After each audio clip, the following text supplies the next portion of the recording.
Documenting the Long Tail, a narrative by the Sherwin-Williams Group. So the long tail distribution theory states the majority of a population resides within the long tail of a probability distribution, where the mainstream markets don't have reach and where less common products can return a profit due to reduced marketing and distribution costs. Most marketing strategies place an emphasis on the promotion of a specific brand or product. Long-tail marketing is different in that it places its primary focus on the management of inventory and does not involve quite as much product promotion when compared to traditional marketing techniques. Keywords and keyword phrases relating to the long tail are longer and much more specific than the broad keywords used by someone during the beginning stages of the buying process. Shoppers are much more likely to use long tail keywords when they are close to a point of purchase sale or when they are using a voice search function. Although some may seem counterintuitive at first, long tail keywords are highly valuable when used correctly.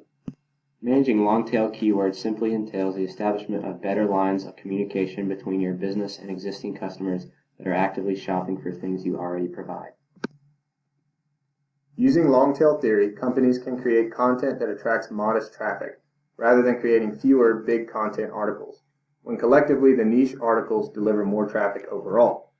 Instead of blindly producing masses of articles, your business strategy should incorporate an alignment of the resources you currently have along with the wants and needs of your target audience. And these are our sources.